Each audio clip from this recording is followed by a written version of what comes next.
Yeah, everyone, welcome back to another episode of the Australian Property Investment Podcast. I'm your host, Aaron Christie David, and I run a mortgage broking business called Creo Wealth, where we help property investors start out and scale up their property portfolio and their aspirations that come along with home ownership and building a really quality property investment portfolio. What we mean by that is it's quality over quantity.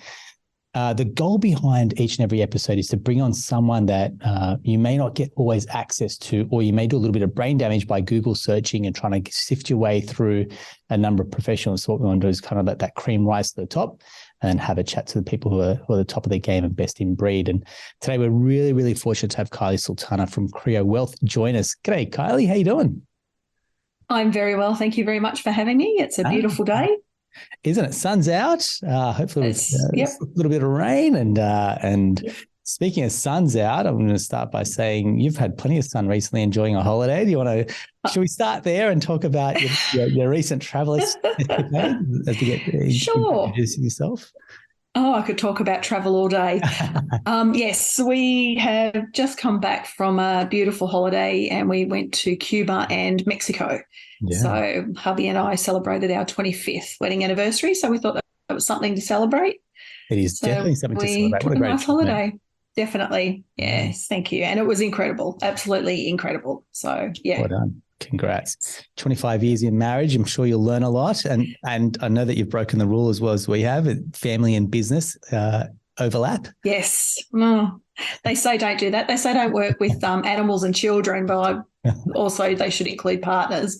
But no, we're making it work. Yes, we make it work. Look, it's a quality yin-yang relationship. I mean, I look at your experience. We'll touch on your experience for a while. So you've obviously had big corporate experience.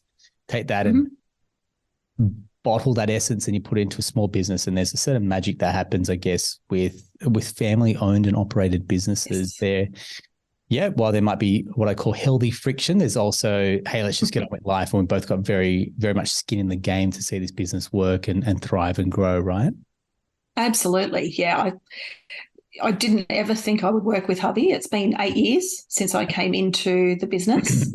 It's working really well because he is really good at what he does, at the financial planning with the numbers and the client facing stuff. But I work better behind the scenes, keeping him organised and doing all of that sort of stuff, the customer care. And now that the team's growing, so I'm taking care of them as well. So, we do different things, but we really make it work. That's it, isn't it? Stay in your lane or your zone of genius and don't overlap. Yes. I think that's where a successful, any type of relationship, right? You stay in your lane, you do what you do best, and let me do what I do best as well. Exactly. So take us through, I guess, Creo Wealth's journey, now turning 8, for example. What does that journey look like? Yes. And who are you ideally working and serving? Yeah, so we did start 8 years ago. So husband Anthony was actually an employed planner with a company called Clearview. Yeah. He's been with them for our older son was a baby, so he's 23 now. So it was a long time he's been working with them. And then they changed their business model and they were trying to get all of the employed planners to go to self-employed. Right. So I guess if you want to say lucky, was that he already had a client base when we went out on our own. So we had an opportunity for him to be retrenched, and with that retrenchment money, we were able to buy those clients and take those with us. So it really wasn't a starting from scratch. Well, it kind of was because he was employed and built that book. But so for us, it was better for us to go self-employed. And in the beginning, I still worked part-time. I was just doing temp jobs, just temping here, there and everywhere just to kind of keep that cash flow coming while we were still building. Yeah. And I actually built our first website, taught myself everything. We've come a long way. Yeah. I mean, but I really enjoy all of that sort of stuff. So as you were saying, stay in your lane. I enjoy the creative stuff.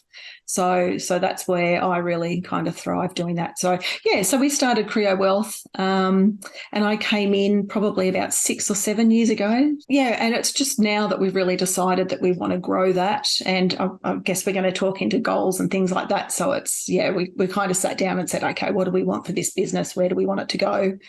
And we've decided that, we'd like to still have a little bit of something to do with the business, but we're kind of wanting to wind down soon. So we've just employed another planner. So we're working them up to kind of hopefully one day in the next 5 years to take over, and with us just kind of coming in and consulting. So, yeah. Good succession planning. I love it. I love it. I mean, succession planning is obviously what you do for your clients, really, right? So I think it's living and breathing for yourselves, and I guess the centerpiece of that. Absolutely. It's kind of like you can't really say to your clients, you need to plan for your financial future and do all of this stuff if we're not actually doing it ourselves. So we are actually very big on, living and breathing what we do. And it's not just say as I do, it's do as I do kind of thing. So, yeah, that's really important to us. There's so much more empathy when you're in the trenches with what your clients are going through, and you're like, absolutely next, and we're absolutely, yeah, beautiful. As part of your role at financial planning, and there's households that get on board, and they go, I see the value in this, for example, and you probably have other clients where maybe has spent a little bit more time nurturing, or they can't exactly see the value because it's really hard to articulate the value because it's trust me now, believe me later type scenario where I get the results. So how does that how does that interaction work? And obviously you don't want to, it's not selling anyone, that you want them to be willing participants, but how do you take them on that journey, for example, Kylie? Yeah, so it's really good that you mentioned that, because it is actually very hard to get somebody to see that value of financial advice. And it's not until they actually come on board and then they see what we do. So it is really hard in the beginning to sort of articulate how we do that. So we approach it from building relationships, and we obviously don't want to do business with people if they're not comfortable and if they don't understand anything that we're talking about. So we have a duty to our clients to make sure that they understand all of the advice that we're giving them and anything we're talking about. So if we have any doubt that they're not fully understanding anything, then we have an obligation to say to them, look, we can't go any further. We really need to make sure that you understand everything that we're discussing with you. We get a lot of people coming in saying that they want to do something just because the next door neighbours told them, or some family members told them that it's good for them. That's what they've done and it's worked for them. So they come in and say, I want to do this. I want to invest in this. Or Bitcoin as an example, everybody wanted, I want to invest in Bitcoin. And it was like, why? It's why, what's your why? So we try and build that relationship with them and understand their why they want to do that. And then we just kind of build on that and then show them along the way how we can get them to that why, how they can achieve that. So we really approach it from building relationships with people rather than, this is how much money we can make off getting this client on board. It's like, well, how can we help them? How can we build this relationship? So we also look to the future as well. So somebody comes in, and especially with Anthony, he's been doing this for so long, he can tell, if they're at a certain age, if it's in a few years, there's possibly something he can do with their superannuation structure to help them save tax or minimise tax in a few years. So that's kind of where we try and build that relationship and get to know them, and we can sort of tell them, this is what we can do in a few years. So if we come on and we get this strategy in place now, we'll be in a perfect position to be able to put this strategy in place in a few years' time that's going to boost your super or your savings by this much. So but it's all about relationships. Well said. Perfect. I guess a big part of that is financial literacy. And again, it goes back to people that are more well-versed or more confident in it. Financial literacy, I think, is something that's come up a little bit more, and I call it the Barefoot Effect. Look, liking or loathing. And before we do continue, I just want to stress that this conversation that we're having is general in nature and not intended to give advice. So if you do need advice, please seek out a professional as well. But just going back to Barefoot. So Scott Pate, for example, I feel like really put the ability to talk about money or finances on the table as a couple or as a family. So I think there's a huge amount of credit due there. Obviously, it can be a little bit polarizing for some people, or some of the truths that people live by. And you're like, well, hang on, it's not a one-size-fits-all model as well. So have you kind of had those type of conversations flow on from the Barefoot Effect? How does that then translate to what you're doing in a day-to-day basis as well? That's really interesting. So I think anybody that gets people talking about their money and their finances, and especially their superannuation, because people see this as the hidden money that they don't really understand. So we're all about education on that. So if he's got people looking at their super and what it's doing, then I'm all for it, because the more people that understand it and how it is a tax structure, then I love it. Yeah. So it means when they come to us, they understand a little bit about it. So then it's not so hard to get them to understand the value of advice. But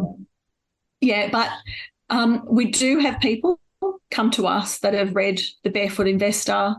And look, it's given them a good grounding. It's given them a good start. It's kind of, we don't have to start from scratch, I guess you could say.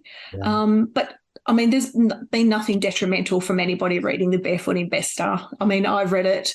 I advocate for his date nights, dollar date nights, we call them. I'm all for that in couples. I just think, I do like him, but I have seen in some forums, they still call them forums now, I'm showing my age. There's a lot of senior advisors that don't really like him, but I think in this day and age now, with everything that's coming, especially AI now, you just need to move with the times and, take it for what it is, and it's education. So I'm all for it. I love it. Excellent. I think you just touched on something before as well, which is around the money mindset or the money story that people have been led. I won't say fed, I'd say led, because parents, I think we have a huge responsibility around how we have that relationship with money, for example, or I guess some of those just those sayings that you may grow up with, like rent money is dead money, for example. Well, hang on, rent actually gets you to a certain point in life where you're single and you want to live out, closer to the city with a few friends, or you're a young couple and maybe not into the market yet. So there's some of those truths that come out, or money doesn't grow on trees. And I think we've all probably heard that from our parents, and I'll probably say it at some point as well when my girls get older. Yes, we've definitely said that. Yes. I think too, because we've moved from the old, well, I know when I first started working, I got my pay in a little envelope. So it was physical cash that you can see, and then as children are growing up now, they just see mum and dad with a card, and they just don't see that whole exchange of, the cash and going into the bank and doing all of that sort of stuff. So, I mean, our children, when they were little, just give me the credit card, mum. And it's like, hang on a minute. It's a whole conversation of having. So, and yet money stories, I love talking about money stories, because myself, I grew up in housing commission with my aunt. So, and out at Claymore in western suburbs of Sydney. So I have a very different money story to a lot of people. Well, everybody has a different money story, but very different to my husband, I should say. So he came from a hardworking immigrant family, whereas my family just relied on all government benefits, and it was take whatever you can get, why should we work kind of mentality. And I had no father figures. There was no kind of role models, but, you kind of need to look at role models in the family now as well. So was money solely the father's domain? The mum kind of stayed at home and cooked and cleaned, and she just had a little job to keep her occupied, but still looked after the kids. But things are changing now. So, money stories, if you can get in touch with that, and it can be emotional for some people, but if you can kind of look at that sort of outside yourself and look in and say, maybe that's why I'm like I am with money. And then you can see your trigger points, and then that can help you with your frivolous spending, or why you save so much, or why you don't like investing, why you don't want to buy a home. Or so if you kind of get in touch with that and just look at how you were brought up with money, the things that were said, it can be really empowering. And I know for myself, it has been so, and it's really helped our relationship as well. So, we did have some problems at the start there, because I was in a lot of debt when we met. I managed to pay that off, but it kind of flowed through when we first got married. I was still, spending a lot of money, and kind of Anthony couldn't understand that, because he'd always been taught to save. And in fact, he actually already had a home when we met, so he was renting that out. So it was really hard for him to understand when he'd come from this really tight-knit little family unit, and I came from like government housing and just take everything from the government that you can get. So it was hard, but yeah, I really had to sit down and look at, how I grew up with money and how it was affecting my behaviour. And yeah, so it's helped. So personally, yes, it's very empowering, and I've seen it happen for other people as well. It's incredible. Thank you very much for sharing. It's candor that's okay. is such a wonderful thing, and that's our lifestyle growing up. We didn't choose that. So you exactly that you grew up in that situation hasn't defined you. I think you probably had some legacy part that you overcame, and I think that's such a wonderful journey. And you're probably empathetic when you have clients that are going through it, right? Absolutely. Powerful story. So no, thank you very much. And I think that translates to your relationships with clients, but most importantly with your kids, translates to that money relationship going. Just because you're there doesn't mean you have to spend it. How do you get smarter around buckets, or how do you get smarter around saving towards a goal as well? Because it's obviously, I don't take a pot shot, but buy now, pay later, for example. They're new money products, right? So yes, they are. It can serve a purpose. Lay-by probably came out and it's like, oh, that was a revolutionary product, and now it's a different form of lay-by, I guess, or afterpays as well. And I think if we're not what's the word? If we're not comfortable with them now, imagine what money products are going to be there in the future. And exactly, and older. Yeah, and people ask me what I think about those buy now, pay later and afterpay, and they're great if you're disciplined, if you're really good with your money. But then if you're really disciplined and great with your money, you don't need that anyway. So that's a good counter punch on that one. Yeah. So look, I mean, I really have a problem with them because a lot of it's marketed to women, and I don't like that they do that, because women are already on the back foot already, with the pay disparity and less money in super when we retire, targeting them for shopping and afterpay and how they look and everything that's a big issue for me. So I try and not get people to use that. Oh, absolutely. Absolutely. And it's interesting you have that perspective, because I would never have seen it through the eyes of a female. I see it as, I think it's to young people, but the way that you see it, it's obviously it's an Achilles heel for women that are out shopping, and it's a quick sugar fix. So it is. Exactly. And that's exactly what it's like. It's a quick sugar fix, because that's exactly what it was like for me. You have that beautiful feeling when you buy this shiny new thing or shoes or whatever, and you get it home and you just have the buyer's remorse, and then you're too embarrassed to take it back and get a refund at the store. So I've been there, got the T-shirt. Yeah. Well done. Yeah. Well done. Overcome. When you talk about financial planning, we'll kind of circle back to what we said at the beginning is tangible. So you can't really see the result, for example. So how do you quantify a return on investment, for example, when you're working with clients and maintaining a very good relationship as well? Yeah, that's a great question. So when we start working with a client, there's, obviously a process. We need to get to know them. And there is a lot of personal information that they have to give us. So by them starting to give us that information, kind of already tells us that they trust us, because you just don't walk into somebody's office and start giving out your personal information. So generally we'll have just a 15-minute Zoom call with someone just to lightly go over kind of where they're struggling or what they're hoping to achieve. And most people know they need to do something. They're just not sure what that is. So they know that they're kind of working, they're doing that eat, sleep, work, repeat, work, sleep, you know what I mean? That cycle. Yeah. Kids to school, holiday. And so they kind of call us and say, look, we just know we need to do something. We want to, for instance, a lot of people want to buy their first home, save for their first home, or, they want to retire in 15 years or whatever. So we kind of cover that off in that first 15-minute call. And if we think that we're a good fit, if we think that we can work with them, or if we can help, we will get them into the office and have that more intense, 90-minute kind of conversation and go through some numbers. And that's when we do start collecting some of their financial information. Yeah. So then we can just have a look over and say, okay, well, this is what's coming in, that's what's going out. And then we can determine if they really do need a proper budget put in place. I know everybody hears the word budget and they cringe. But it needs to be done. Like, you need to know what's coming in, what's going out. Otherwise, you're just a mess.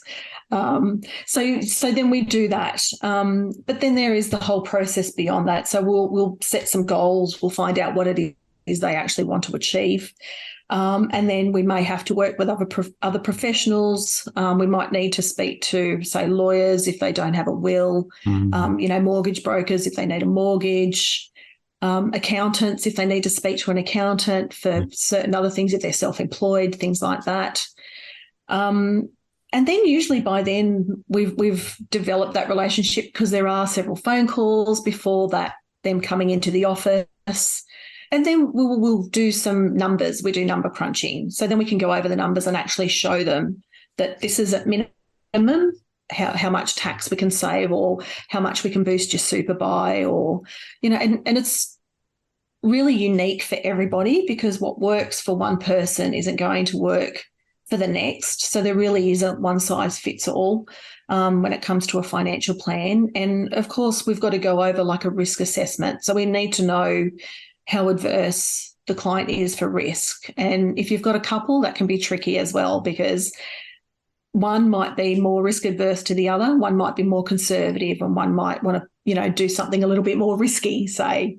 One might like property investing and one might not want to invest in property. So you've kind of sometimes become a marriage counsellor because you've got to kind of, stop arguments in the office. But you've got to be, the client has got to be comfortable with what they're doing. I mean, just because we think that it's a good thing for them, they've got to be comfortable with it. If they're not comfortable in a high risk investment, then we can't do that. We've got to find something a little bit more conservative. So it is a whole process. There's a lot of touch points in there. We're constantly talking, constantly emailing clients, talking them through the process. We are starting to streamline our processes now with like little roadmaps and things like that for clients so that they can see every step of the process. Right. But yeah, it's usually in the modelling. We usually present some numbers to them before we go ahead and do that massive statement of advice. It's like 90 pages long. So they can see, exactly how much they are potentially going to be able to save or what they will have. I should also add as well, because Anthony works with a lot of retirees. Yeah. So to a lot of the older generation, to them, it's really important to get that health card for the cheap prescriptions and some. So a lot of people come in and that is their one goal. They just want to be able to keep a little bit of the pension in their health card. They just want to be able to get something, even though they don't really need it. So there's certain structures that Anthony can work out where they can still keep those things. So for that older generation, that's really important to them, that health card, because it means cheap prescriptions. You've got to tell two cities because you've got these clients that are older and nearing retirement and something else you mentioned earlier, which is young couples trying to get their first property, which is a chalk and cheese conversation. Yes. And it's like when we have clients, first time buyers, they're the ones that need a buyer's agent because they're more prone to making a different choice on the property or a less confident choice, or buying purely on price and not on the hidden stuff that you and I may see because we're bored a couple of times. Same would be for a financial planner. It's like you need it, but they may not have the resources, for example, or the penny hasn't dropped yet that this is something they really truly need. So how do you talk with younger couples, for example, and how is that conversation customized for what they're looking to do when they've almost got that fear in their eyes? Yes. It's interesting that you mentioned the chalk and cheese between the older couples. I might be jumping ahead here, sorry. But that's why we kind of want to start getting younger couples, because we noticed with some of the older couples we were getting in, they'd never really had any money conversations in all their years of marriage. So they'd never sat down and worked out goals together. They hadn't talked about retirement. We get so many people coming into the office, and it's generally the male, but it could be the female, but it's what we've seen is mostly the male wants to retire down the coast, up the coast, on near the beach, quiet, go play bowls, whatever they want to do. But the female usually wants to stay close to the children for the grandchildren, but they've never had that conversation about what they want to do. So, and I hate to say we've seen a lot of couples separate and heard of a lot of couples separating because they've just never had those conversations about what they want to do in retirement. And it's not just where you live, it's what you do with your money as well. So we thought, well, how can we stop this? And we thought, well, hang on a minute, let's get them early. Let's get them early and get them starting to talk about what they want to achieve separately and together, so that they've got like a game plan. They're on the same wavelength, so that they know kind of where they're both heading. So if we can just get the conversation started and get them sitting down, and that's why we mentioned before, Scott Papey has these dollar or date night, whatever he calls it. It's like, yes, please start talking about money. And because we never did either, as I mentioned, I had issues with money when we first got married. And we'd be so much further ahead if we kind of did that early on in the piece. So, from experience and from what we've seen, it's yes, please, let's start getting these people earlier, so that we can encourage them that, when you start now, it's less you'll have to do later on. You might be able to retire 10 years earlier if that's the case. Well said. Yeah, well, I guess we say in our interactions, it's you can't build a house with two different blueprints. So when you have a couple and he says, she says, for example, it's like you can't have two different directions. We've got to agree on a set of direction. And same thing about your financial future. What you've said there about couples separating because they can't agree. I'm like, that conversation, openly talking about money, it was considered rude almost to talk about it. And I guess the roles that traditionally mum was caretaker, dad was at home, and then the mum's got the house but hasn't got much in the way of savings or cash for retirement. And that kind of hits them hard, I guess, later in life. So exactly. Daughters have seen that. We're seeing a lot more females buy investment properties, for example, and really get that money confidence back in, which I think is fantastic for you. It is fantastic. Well. Love it. Yeah, perfect. Now you've kind of bottled this up and put this into a course. So take me through how does the course work? Who is it for, and what type of learning outcomes do people going through your course kind of pick up along the way? Yeah. So it came from purely that. We said, let's do something because we have, and I guess younger people might be drawn to us because we're a couple and they say, oh, there's a couple. So, which is fantastic. And I am very open with how I was with money. And I think a lot of people relate to that as well. So I thought, I've got a lot that I can share and hopefully educate. If I can just educate one person and get them off the cycle, then I'm happy. So I bottled it up and put it into just like a 12-week little program.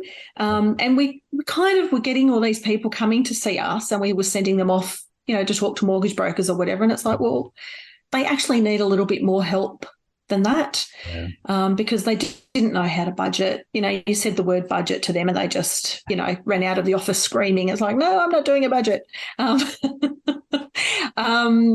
So, and they didn't understand their super. They just didn't understand investing in general, compounding interest. I don't think they teach that at school, but I really wish it was taught at school. And so I just thought, well, let's start at the beginning. Let's start with a money story. So our first couple of lessons are all about money stories, money mindset. We get people to just get in touch with, things that were said in the home, the traditional roles in the home, how they think that may have affected them, and then their mindset going off the back of that, how they now talk about money, doesn't grow on trees, comes in, comes out, just trying to reframe some of those beliefs and that mindset.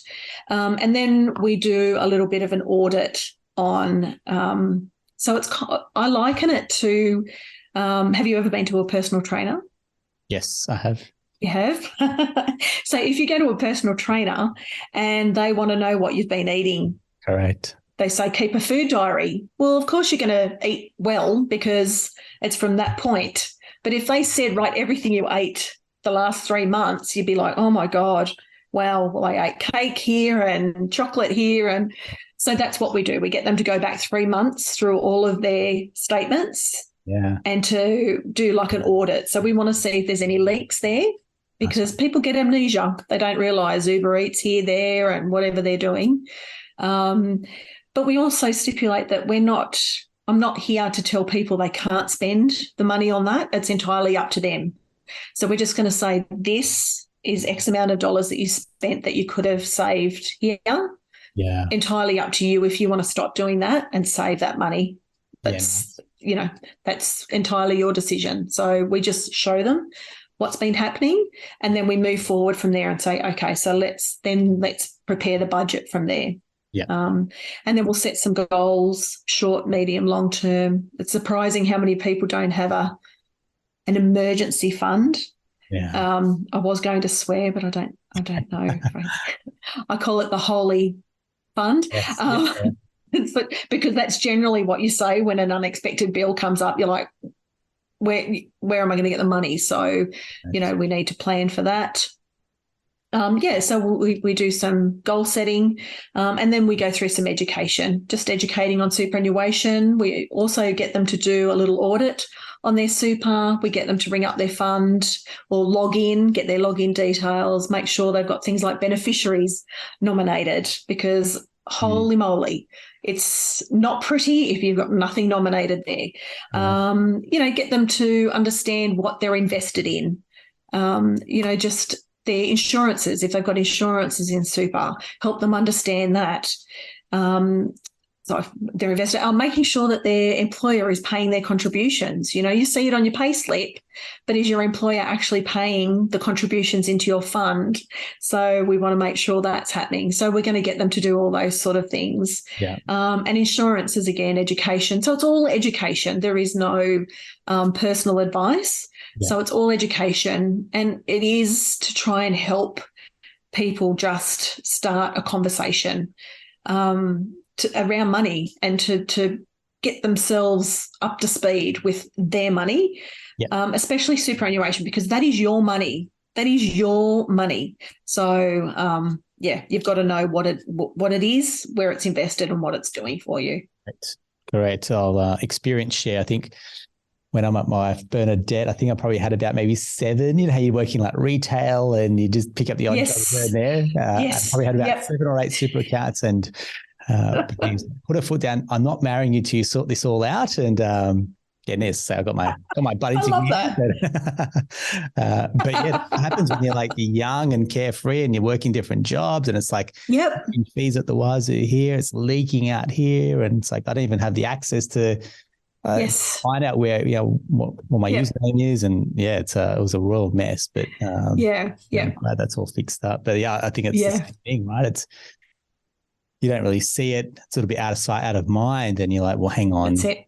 If you can get this sorted out early and go into the right account, and again, you're saying compound, and I think we just had, believe it or not, we had a parent-teacher interview for our 4-year-old, and about numbers, and what they're saying is, well, they don't understand the importance of it because there's no real life context for them. So you pull out 5 plates, for example, and they can count to 5, and it's like the same would apply to what you mentioned about compound interest in school. It has no context or relevance because you're like, doesn't matter to the real world. But if you can put that into a real life example around, you've got money, therefore it compounds, and interest over time, your funds go up.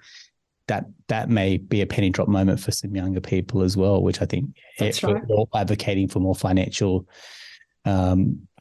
education as part of the curriculum. It's like, well, how do we tie that into the real world? And again, as parents, we can live and breathe that. We can talk about our debt, for example. We can talk about credit cards, what that means. Good money management. When you went on your holiday, some people put that on the credit card. It's like, well, that's become a very expensive holiday, as opposed to my parents said, we don't travel unless we've got the money to travel. And that's how we've been brought up. Exactly. Not that it's right or wrong. It's just that was our experience. So I think that will then shape to our very first point, which will shape how you see life. And our experience was we never talked about money. I never knew how much my parents' mortgage was or how much debt they had or anything. Whereas my wife's family, it was so uncomfortable the first few times, and they're opening their entire bank accounts and talking about it. I was like, should I be part of this conversation? And like, yeah, very much. And they talked about it very openly. And I thought that was, they didn't fear money or debt, for example, as well. And we have very different money relationships. Yeah. So obviously to them, it was just a vehicle to get them to where they wanted to go to, which is, if you can do that, that's because that's really all it is. Yeah. Yeah, perfect. Hey, Kylie, what I'd love to do is for a couple of our clients or listeners would probably include 1 or 2 courses to give away, which I think will be fantastic, and share that as well, which I think will be really beneficial for the community of listeners that we've got. And the other part is if anyone wants to reach out, check out Creo Wealth. We'll include your socials, we'll include your website and details to reach out. And again, we say to anyone as part of your journey, when you're looking to build your dream team, you want to find people who align to you, people that you resonate with as well. So do your research, do your due diligence. What we want to do with our podcast is bring in people that we know that are walking the straight and narrow with their business and also the way they're treating their clients. And this is an opportunity to get access to people that we feel are living and breathing that as well. So Kylie, I want to say thank you very much for your time and thanks for sharing your insights and your knowledge and your story.